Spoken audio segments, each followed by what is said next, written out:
Clarence Kelly Johnson was born in Ishpeming, Michigan, in 1910, a place of iron ore, snow, and industrious mines. From the moment he could grip a pencil, he drew machines in motion: trains, trucks, automobiles, and, increasingly, airplanes. He wasn't just sketching shapes, he was imagining forces, calculating stress, and predicting airflow. As a boy, he would race his sketches against the wind, observing how aerodynamics could be coaxed from paper and cardboard. By the time he graduated high school, Johnson's notebooks were filled with complex equations, mathematical proofs, and hand-drawn airframes that seemed to defy logic. Most teachers called it obsessive. Johnson called it preparation. After studying aeronautical engineering at the University of Michigan, Johnson moved to Southern California in 1933, drawn by Lockheed Aircraft Corporation, the rising star in the West Coast aviation industry. He arrived with two things: brilliant ideas and a reputation for bluntness. Colleagues later recalled that Johnson could reduce the most seasoned engineers to silence with a single, meticulously argued question. "Have you calculated the Reynolds number for that wing section?" He was not tactless out of malice. He simply measured everything by precision. In the world of aviation, he believed, error could be fatal, but brilliance often meets bureaucracy with suspicion. In his early years at Lockheed, Johnson submitted a series of radical proposals for aircraft that challenged conventional design philosophy. One such proposal suggested using twin engines in a push-pull configuration to maximize speed and redundancy, a configuration that was dismissed as unnecessarily complex by management. Another called for a central fuselage pod with a cockpit positioned for optimal visibility, flanked by booms carrying engines and tail surfaces, a design they labeled bizarre and impossible to produce. Meetings ended with polite nods, with Johnson excused under the guise of being a little ahead of his time. Rejection, however, did not dampen Johnson's resolve. He retreated to the small aerodynamics lab tucked away in Lockheed's Burbank plant, a space so modest it was rumored to house more spiders than engineers. There, he set up miniature wind tunnels, hand-cranked and precise, measuring lift, drag, and airflow over 1/12 scale models. He ran thousands of tests, each meticulously documented, refining curves, adjusting angles of incidence, and simulating stresses on aluminum skins that had not yet been invented. Colleagues watched from a distance, seeing him hunched over blueprints with a slide rule in one hand and a stopwatch in the other, muttering calculations under his breath. Johnson was obsessed, and the machines in his mind began to take shape in the real world.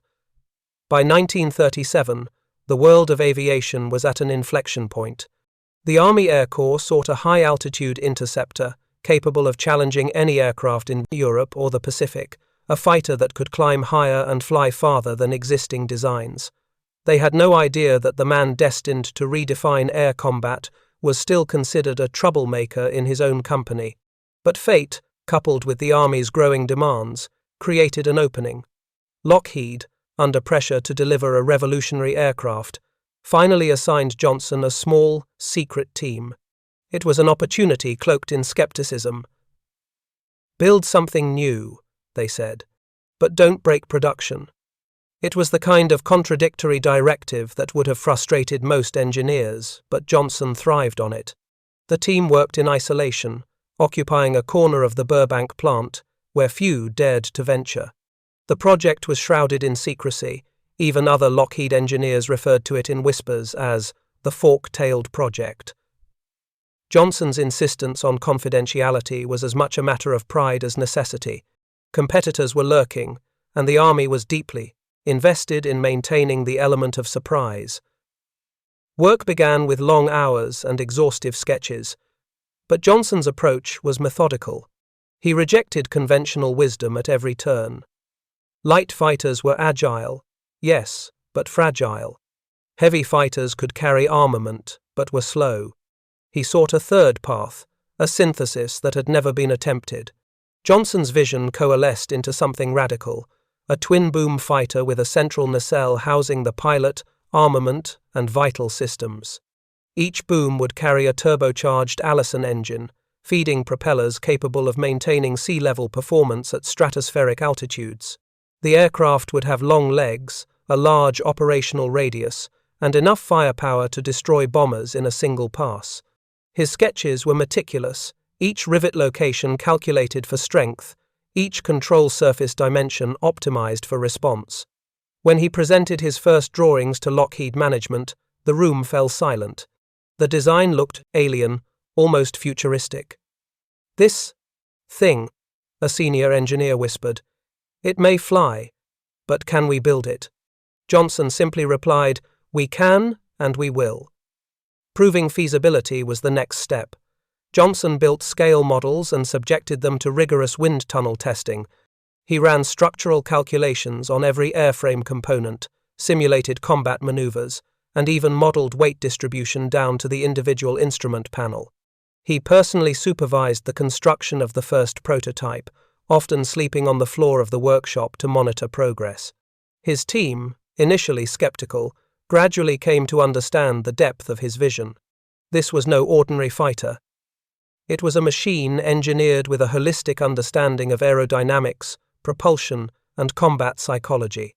The Army, intrigued but cautious, provided the first contracts for full-scale prototypes. The aircraft, designated XP-38, became the subject of both excitement and doubt. Test pilots approached it with trepidation, the twin-boom design and central nacelle unlike anything they had flown. Yet Johnson's calculations proved accurate. The aircraft climbed with extraordinary efficiency, its control surfaces responsive at high speeds, and its armament perfectly converged in the nose. The XP-38 was fast, agile for its size, and, above all, survivable. Unlike conventional fighters, it could return from missions that would have claimed lesser aircraft. Johnson had not just designed a plane, he had rewritten the rules of air combat before a single bullet had been fired in anger. The Burbank plant buzzed quietly with anticipation. Johnson walked the line of his creation, inspecting every bolt and panel, calculating stresses in real time. To the casual observer, he was a man consumed by obsession. To history, he was the architect of a revolution. His early rejection, the whispers of impossibility, and the bureaucratic skepticism had forged him into the engineer the Army would one day rely on to dominate skies from Europe to the Pacific.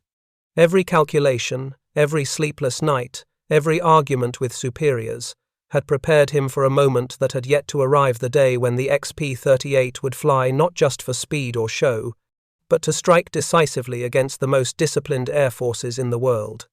The corner of the Burbank plant where Johnson worked became hallowed ground, a birthplace of innovation under the radar, where a rejected engineer had turned skepticism into certainty.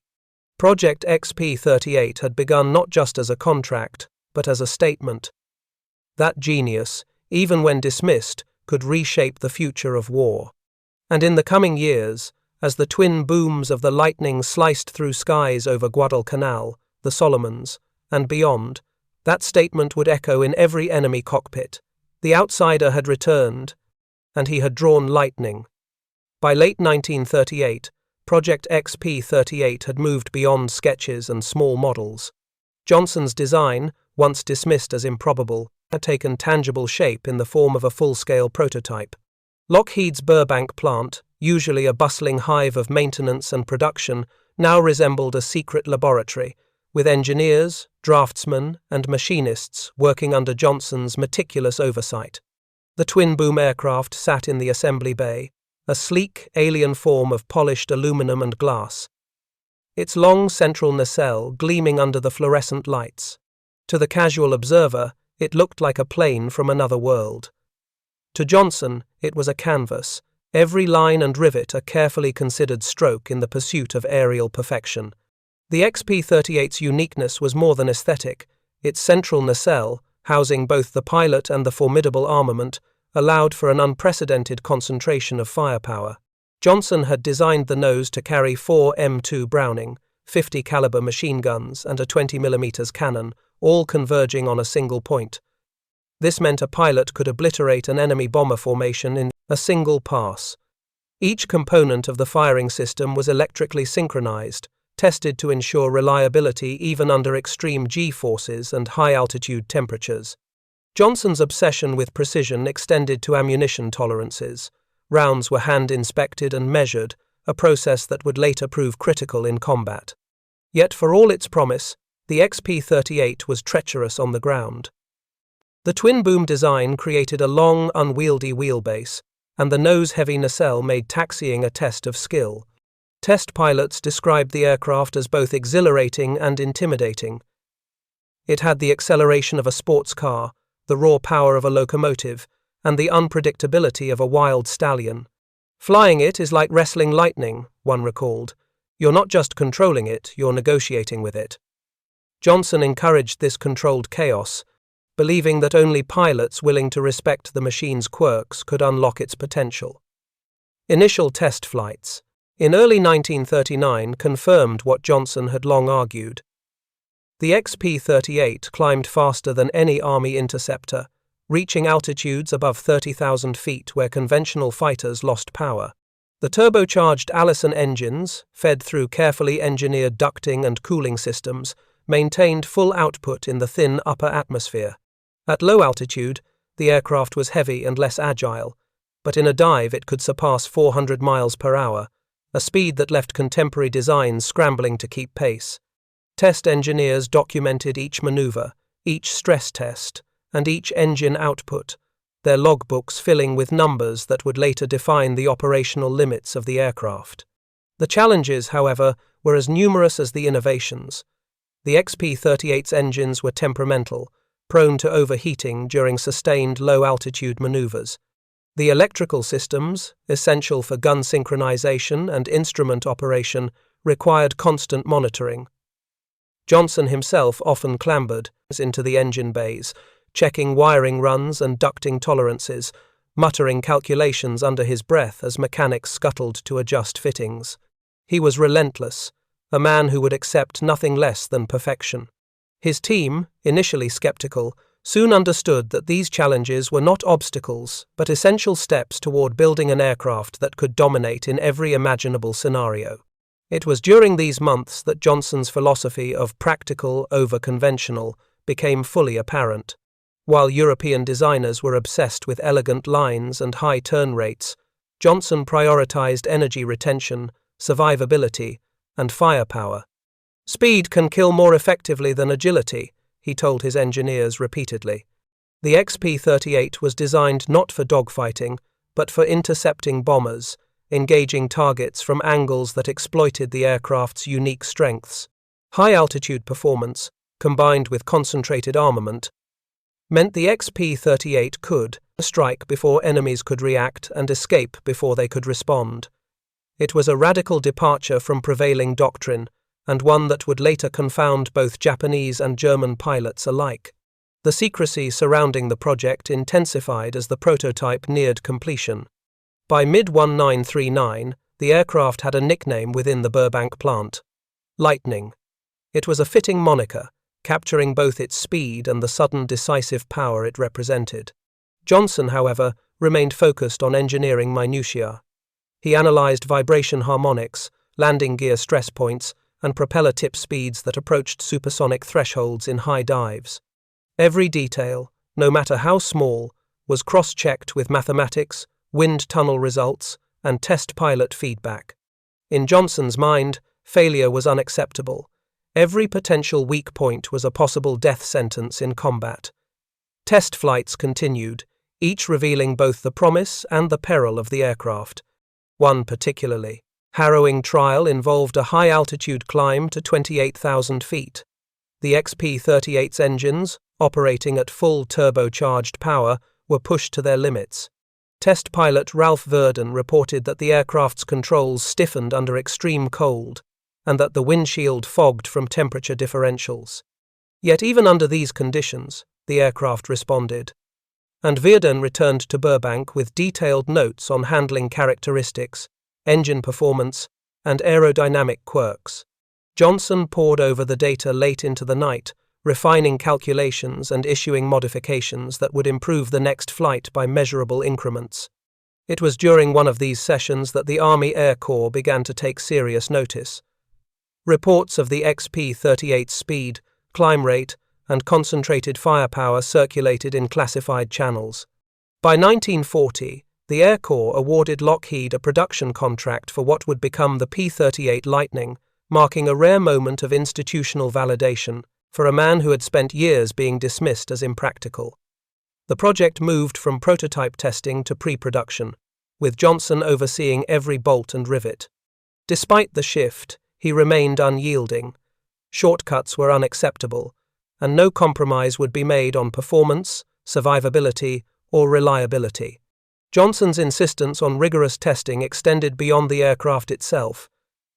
He analyzed projected enemy tactics, evaluating how the XP-38 would perform against formations of Japanese bombers and fighters. He studied intelligence reports, translated European and Pacific war diaries, and ran countless simulations with his team. Every maneuver was cross-checked against known enemy capabilities. Johnson understood that technological superiority alone would not win the air war. It had to be coupled with tactical foresight and precise execution. The P-38 was more than a machine, it was a weapon of strategy, an instrument of calculated destruction. By late 1940, the XP-38 prototype had proven itself in every planned test. Speed, climb, firepower, and durability all exceeded original specifications. Yet Johnson remained unsatisfied. He pushed for improvements to engine cooling, propeller efficiency, and gun convergence, anticipating scenarios that no test flight could replicate. He designed the aircraft with modularity in mind, allowing for field modifications and upgrades without compromising structural integrity. This foresight would later allow the P-38 to dominate in theaters as disparate as Guadalcanal and the skies over Germany, proving the genius of an engineer once dismissed as an outsider.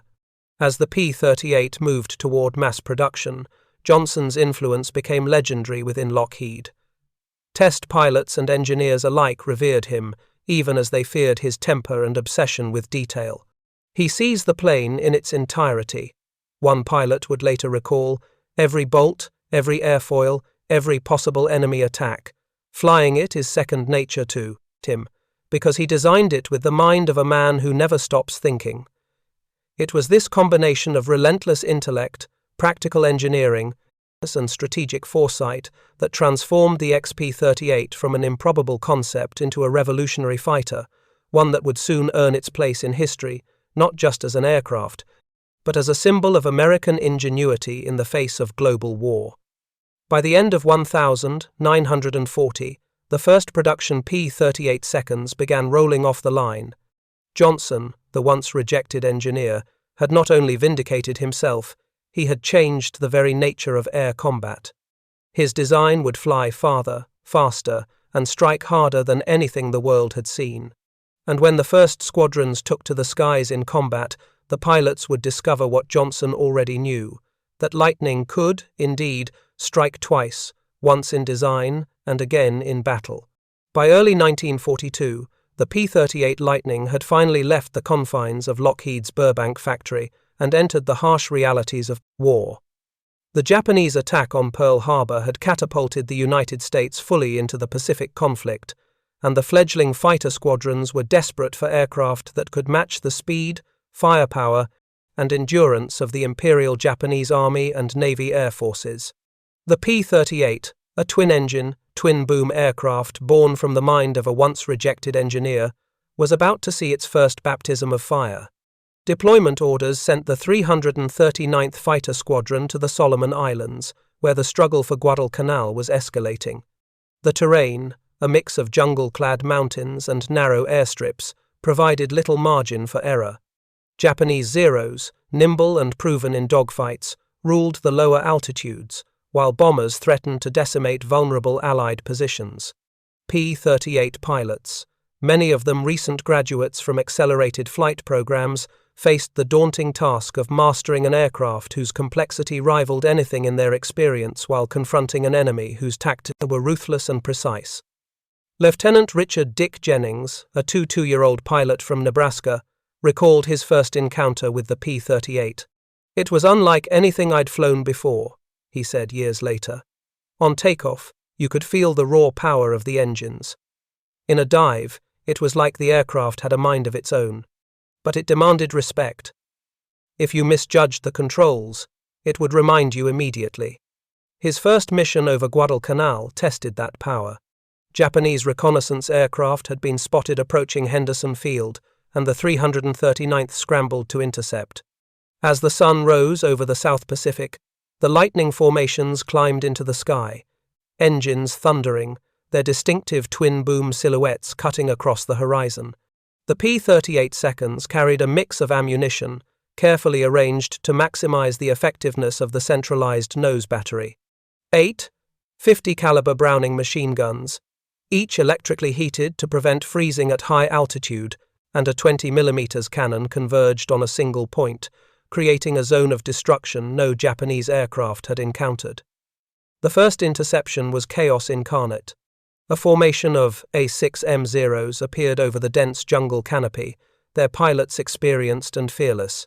The Lightnings, heavier and less maneuverable at low altitudes, initially struggled to match the Zeros' agility.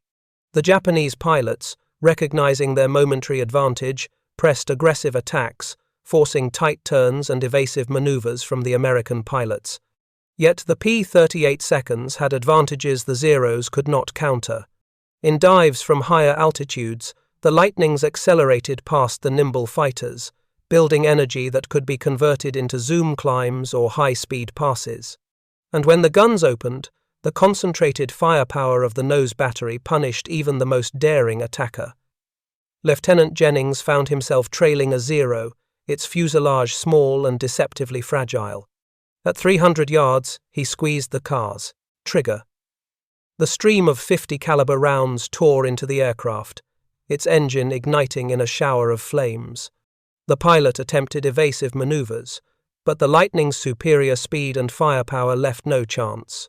In less than 2 seconds, the Japanese fighter disintegrated mid-air, the shockwave of impact rattling Jennings' cockpit. He banked sharply, scanning the skies for the next target. Over the course of the morning, the 339th claimed 5 enemy aircraft, destroyed with 0 losses, a remarkable debut that underscored the P-38's potential in combat. Yet for all its promise, the aircraft's limitations were immediately apparent. The twin engines required constant monitoring. Even minor mismanagement of the throttle could result in overheating or asymmetric thrust. Pilots had to coordinate their actions precisely, especially during takeoff and landing on the narrow strips at Henderson Field. The P-38's cockpit, while offering excellent visibility, required careful attention to instruments. The center nacelle made low-level maneuvering hazardous, and any structural miscalculation could prove fatal in the unforgiving environment of the Pacific Theater. Despite these challenges, the Lightning's impact on tactics was immediate. Squadron commanders began to emphasize high-altitude positioning and boom and zoom attacks, a strategy reminiscent of Johnson's original design philosophy. Rather than attempting to outturn the Zeros at low altitude, P-38 pilots would climb above the enemy, dive at extreme speeds to deliver their concentrated fire, and then use the aircraft's climb performance to escape. It was a radical departure from conventional dogfighting doctrine and perfectly suited to the P-38's strengths. The first extended operations also revealed the aircraft's durability. Several Lightnings returned from missions riddled with bullet holes, some sustaining direct hits to fuel lines or control surfaces.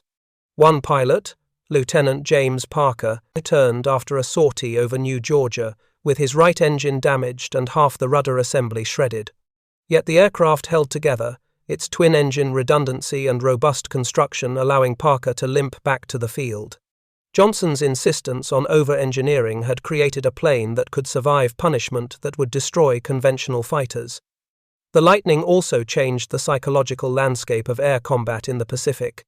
Japanese pilots, who had dominated the skies with the Zero's agility, were unprepared for the combination of speed, firepower, and durability. Reports circulated among the Imperial Air Force units of American fighters that could climb above, strike decisively, and survive what would have been fatal encounters with conventional aircraft. Fear and caution began to replace the confidence that had characterized Japanese air operations in the early months of the war. By mid-1942, the P-38 had cemented its reputation. Squadrons began to rely on the aircraft not only for interception, but also for reconnaissance and long-range escort missions. Its range, unparalleled among American fighters at the time, allowed missions deep into enemy-held territory. Pilots could escort bombers over hundreds of miles, strike targets of opportunity, and return safely missions that previously would have required multiple aircraft types or risky refueling operations. Johnson's design had created a fighter that combined versatility with lethal precision, a rare combination in any era of aerial warfare. The impact on the Allied campaign in the Solomon Islands was profound. Japanese supply lines, previously protected by air superiority, came under constant threat. Lightning pilots destroyed reconnaissance aircraft, bombers, and transport planes, forcing the Japanese to adapt their strategies and allocate resources to counter the new threat. The P-38 was not invincible, but it shifted the balance in the Allies' favor, a tangible demonstration of how a single aircraft, conceived by one brilliant mind, could influence the outcome of a theater of war. Even as the P-38 proved itself in combat, Johnson remained in Burbank, pushing for improvements. Lessons learned in Guadalcanal fed directly back into production modifications. Engine reliability was enhanced, cooling systems refined, and propeller efficiency improved. Pilots' experiences informed cockpit layouts, instrumentation, and gun synchronization. Johnson's insistence on continuous improvement ensured that each new batch of P-38 seconds was more capable than the last, creating a self-reinforcing cycle of innovation and operational effectiveness. By the end of 1942, the P-38 Lightning had transitioned from a radical prototype into a cornerstone of American air power in the Pacific. It had proven that an unconventional design, conceived by a once-rejected engineer, could not only survive but dominate in the most hostile environments. Its first combat encounters foreshadowed a broader legacy. The Lightning would go on to intercept enemy commanders, destroy bomber formations, and provide air superiority across multiple theaters. The lessons of Guadalcanal were clear. Speed, firepower, and durability, when combined with thoughtful tactics, could overcome even the most experienced and agile enemy. The P-38 had arrived, and with it, a new chapter in aerial warfare had begun. The sky was no longer an open domain for the Japanese, nor a neutral arena for inexperienced pilots. It had become a battlefield, where Lightning pilots, wielding the genius of Clarence Kelly Johnson, dictated the terms of engagement.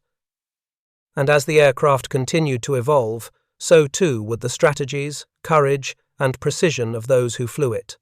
In the Pacific, the era of the Lightning had dawned, and the world would never again see an American fighter quite like it. April 18, 1943, marked a turning point in the Pacific theater and a testament to the P-38 Lightning's unique capabilities. The target was a figure whose presence had loomed over the U.S. Navy and Marine operations since the attack on Pearl Harbor. Admiral Yamamoto, the architect of Japan's naval air power.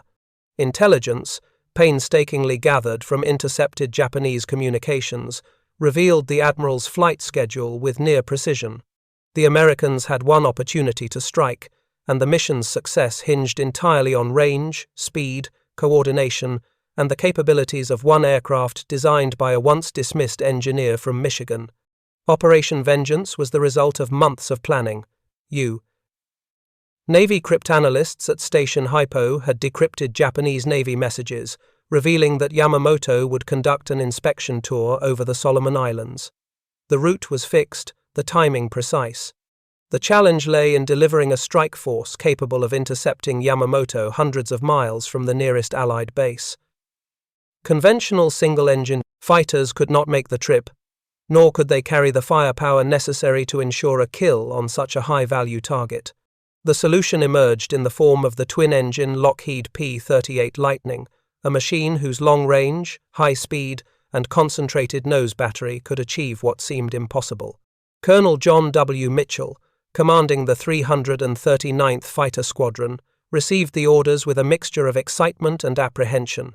The plan called for 18 P-38 seconds, armed with a combination of 50 caliber ammunition and a 20 mm cannon, to fly a precise intercept from Guadalcanal to Bougainville, overflying dense jungle and narrow ocean corridors to reach Yamamoto's inspection flight.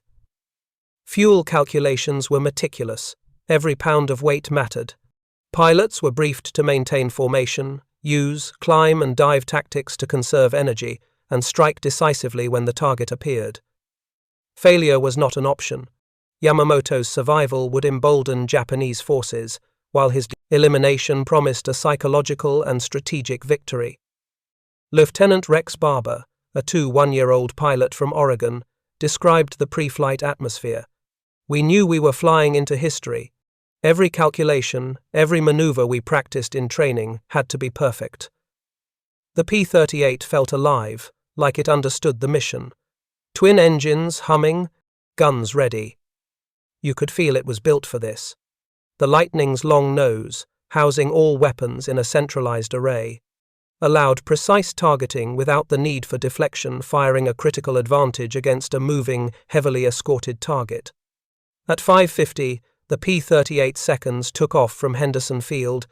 The morning air was thick with humidity, but the aircraft climbed efficiently, turbochargers maintaining power even as the formation approached 20,000 feet. The twin engines hummed in synchrony, a testament to Johnson's insistence on mechanical redundancy and precise engineering. Pilots monitored fuel, engine temperature, and manifold pressure, aware that any miscalculation could leave them stranded hundreds of miles from base. Navigation relied on dead reckoning, compass bearings, and constant visual checks. The mission required flawless execution, as Japanese pickets and air patrols could detect and challenge them at any point along the route. As the formation approached Bougainville, radar contact confirmed Yamamoto's flight approximately 400 miles from Guadalcanal.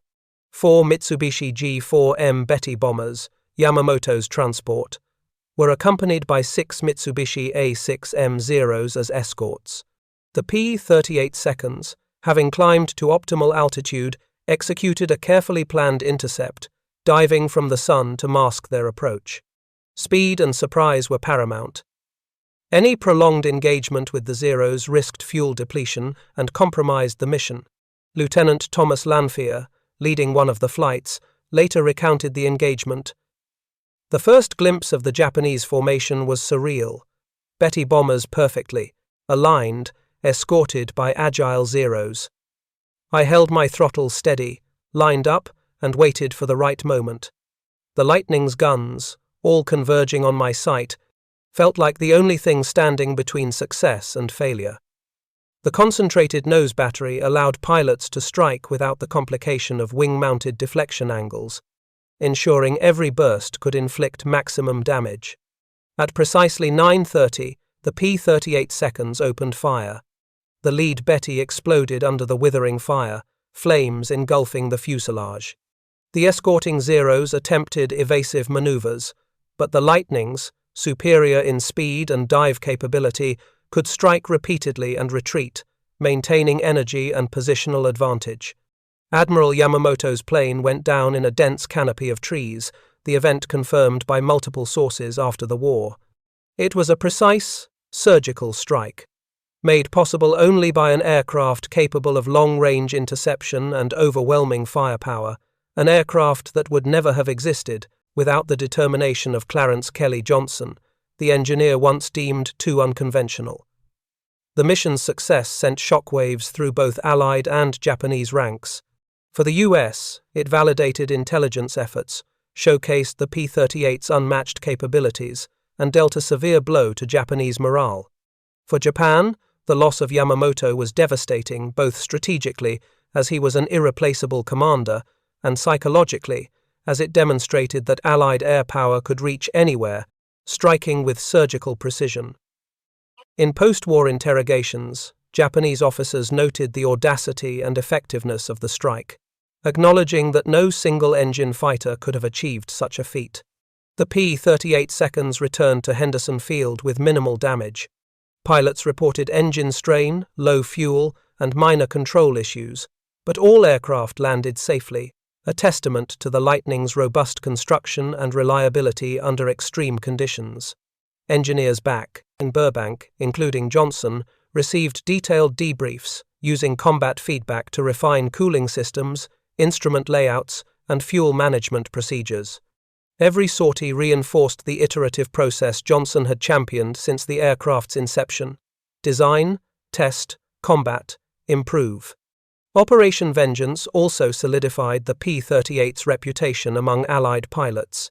The aircraft was no longer simply a new fighter, it was a tool of precision warfare, capable of tasks previously reserved for bombers or multiple aircraft in coordinated missions. It demonstrated the importance of combining range, speed, firepower, and durability into a single platform.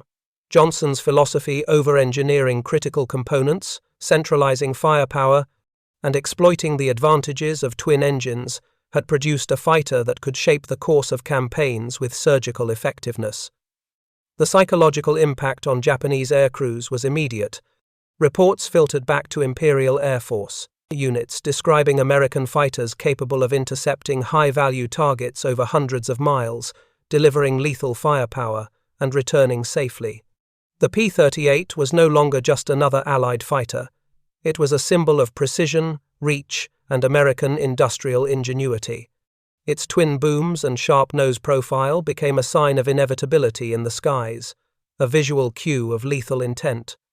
For Johnson, the success of Operation Vengeance was both vindication and motivation. The engineer who had been rejected for his unconventional ideas now watched them executed flawlessly in the most unforgiving conditions.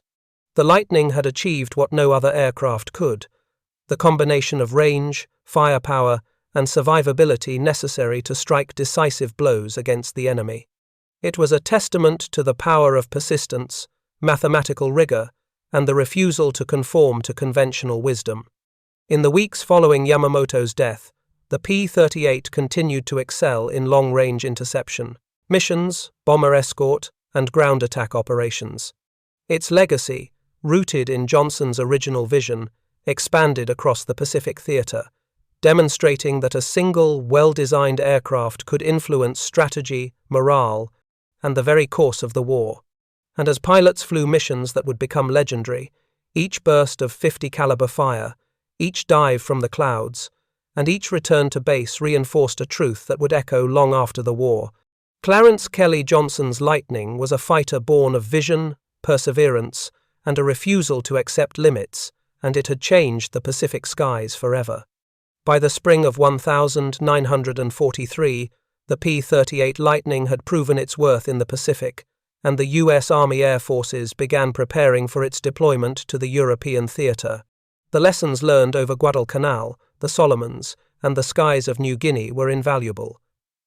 Pilots returning from the Pacific spoke of the Lightning's range, speed, and concentrated firepower, often recounting how its twin engines and robust construction allowed them to survive hits that would have destroyed other fighters. Yet, Europe presented a new challenge. A continent dominated by the Luftwaffe, a well-trained, battle-hardened enemy whose pilots had fought continuously since 1939 and whose machines had evolved to match nearly every Allied threat. In April 1943, the 339th Fighter Squadron began its transition to the European theater. The unit, once stationed in the Pacific, now prepared to operate from bases in England, providing escort for the Army Air Force's burgeoning strategic bombing campaign. The P-38 seconds arrived in Bovingdon and later at RAF King's Cliff, bringing with them the same reputation for long-range interception and durable firepower that had allowed them to intercept Admiral Yamamoto, but Europe would test them in new ways. Tight formations of B-17 flying fortresses and B-24, liberators demanded endurance. Well-coordinated Luftwaffe fighters required precise tactics. Unpredictable weather conditions challenged navigation and engine reliability. The P-38 was entering a theater where the margin for error was razor-thin. Major Paul W. Red Yo, commanding the 339th, understood the importance of preparation. The squadron conducted extensive formation drills, gunnery practice, and high-altitude navigation exercises. Unlike in the Pacific, European missions demanded flying in tightly packed bomber boxes for hours, often under constant threat of flak. The Lightning's twin engines gave pilots confidence over water crossings and high-altitude passes, while its robust airframe meant they could survive minor damage from anti-aircraft fire and enemy fighters. Early sorties in late spring 1943 revealed the challenges. P-38 seconds were heavier than the Luftwaffe's nimble Bf-109 seconds and FW-190 seconds. Their turn rates were slower, their climb less aggressive at medium altitudes, and their cockpit visibility limited compared to the German single-engine fighters. Yet the Lightning had advantages no Luftwaffe pilot could ignore. In dives, the P-38 could reach speeds approaching 400 miles per hour, allowing it to strike and disengage at will. Its centralized nose battery of 4 .50 caliber machine guns and a 20mm cannon delivered unprecedented firepower, a killing zone that demanded precision from those caught in its path. Unlike cannon-armed fighters of the Luftwaffe, which relied on limited bursts of 100 and 200 rounds, the P-38 could maintain sustained fire for over 20 seconds, enough to shred a Messerschmitt fuselage in moments. American pilots quickly learned to exploit these strengths.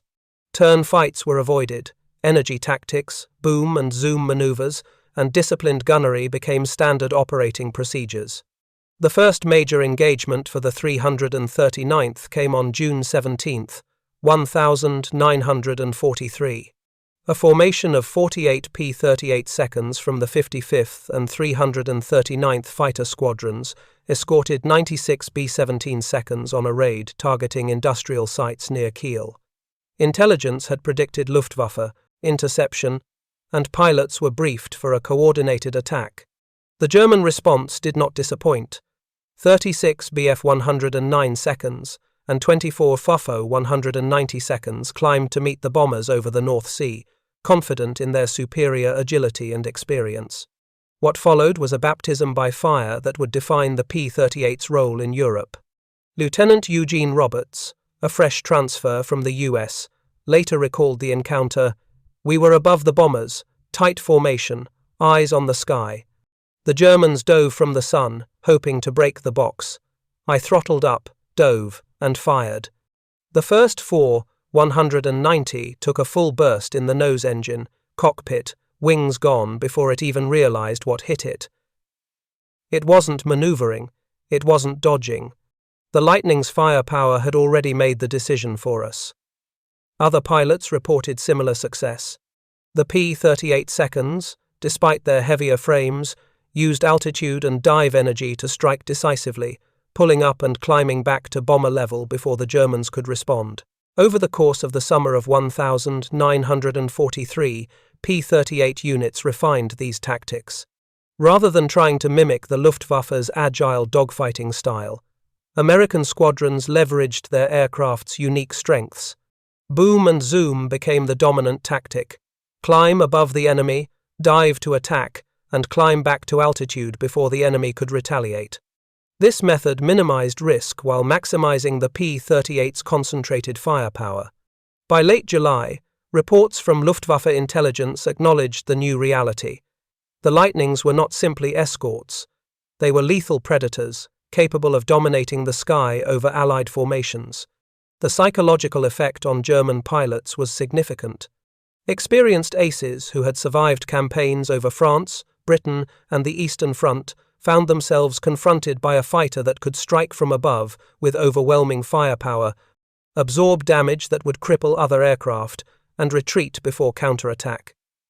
Interrogations and post-war memoirs confirm that the P-38's twin-engine reliability, concentrated armament, and dive speed were sources of profound concern.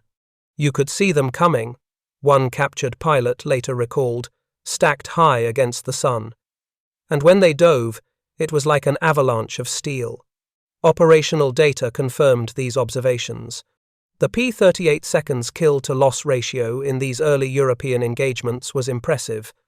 While initial sorties saw minor losses due to inexperience and misjudged tactics, Subsequent missions revealed that the combination of speed, altitude advantage, and concentrated firepower consistently neutralized Luftwaffe fighters attempting to disrupt bomber formations. Strategic bombing relied not only on the bombers themselves but on the escorts that protected them, and in this capacity, the P-38 proved indispensable. The aircraft's endurance also reshaped Allied strategy. Unlike single-engine fighters that could only operate for short windows over target areas, the Lightning could escort bombers deep into enemy territory, returning with fuel reserves for further operations. Pilots reported that the twin-engine design allowed them to continue flying on a single engine if necessary, a critical factor when facing flak or damaged aircraft. Survivability was built into the design.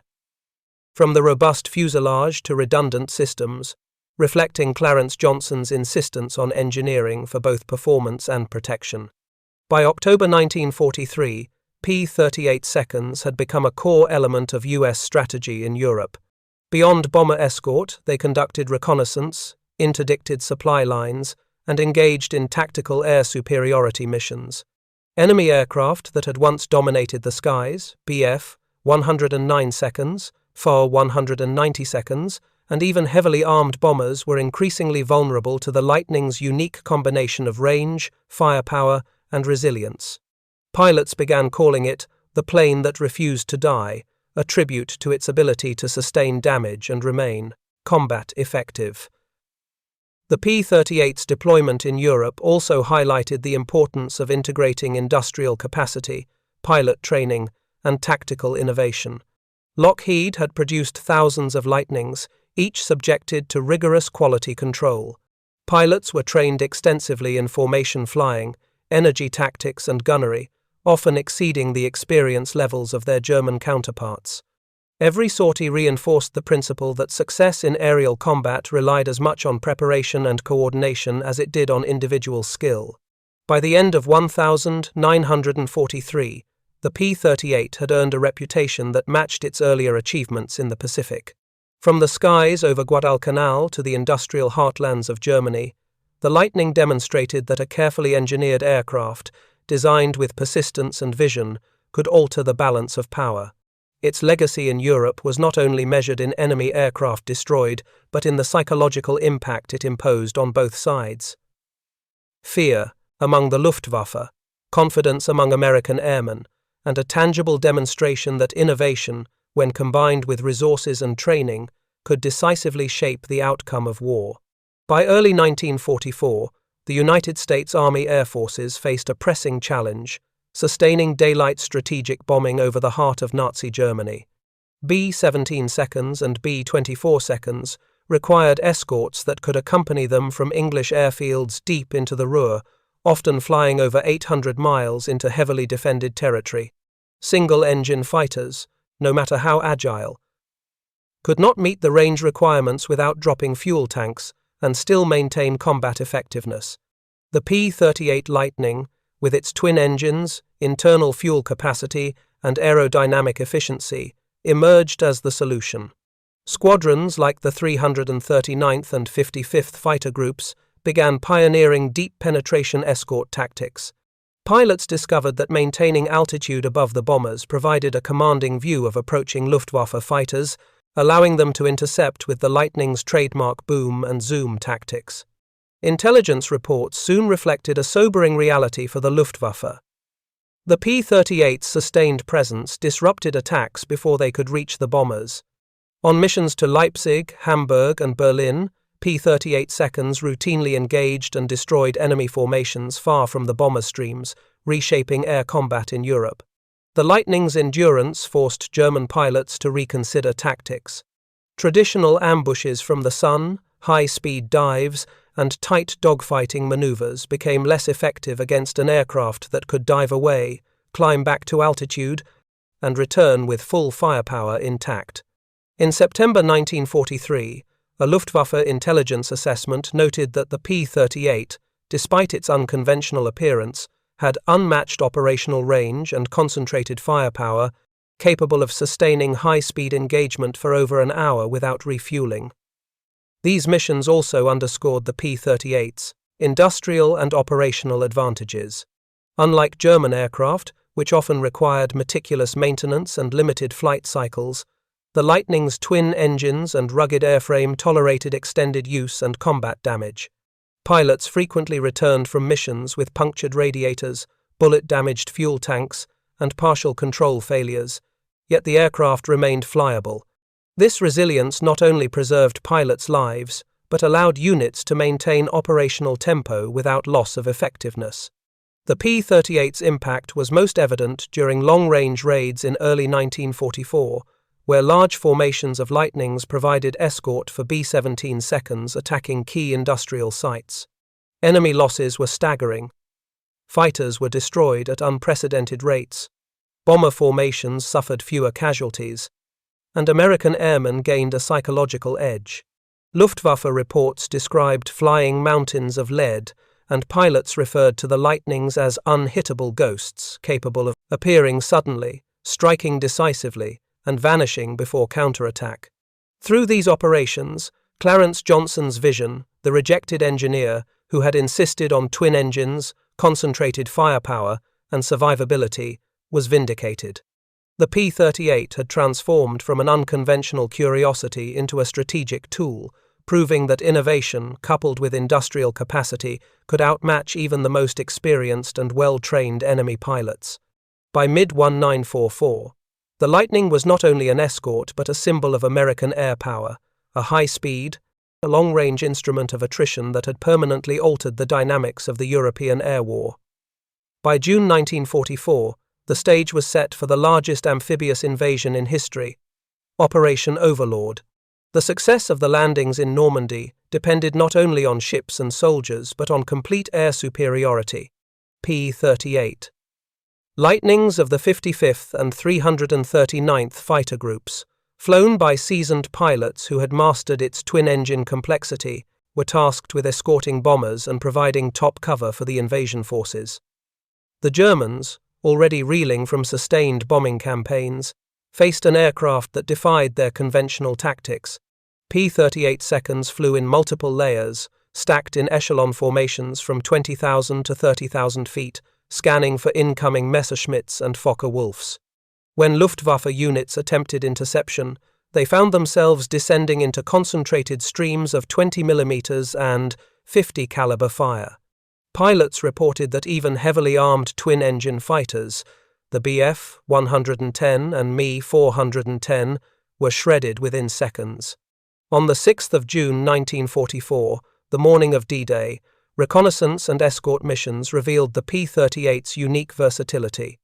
Lightnings were not just protecting bombers, they strafed German coastal positions, interdicted reinforcements, and destroyed armored columns moving inland. The aircraft's long range allowed it to maintain continuous pressure on German positions, preventing reinforcements from reaching the beaches during critical early hours. Ground forces referred to them as flying artillery, and German soldiers later recounted the psychological terror of the twin-tailed devils roaring overhead, their concentrated fire decimating convoys, trucks, and tanks with lethal precision. The Luftwaffe, depleted and fatigued, could not match the P-38's speed, firepower, or altitude performance. Veteran German aces, some with hundreds of confirmed kills, encountered Lightnings only to find that their usual ambushes were ineffective. The twin-engine aircraft could climb to altitude faster, dive away with minimal loss, and return to the fight, shrugging off damage that would have grounded any single-engine fighter. Intercept attempts were punished swiftly. By late June 1944, Luftwaffe losses over Normandy were catastrophic, with many squadrons reduced to skeletal remnants incapable of mounting effective defense. P-38 seconds also proved invaluable for tactical reconnaissance. Equipped with cameras in the nose, they flew over enemy fortifications, beach defenses, and supply lines, providing actionable intelligence that guided Allied ground operations.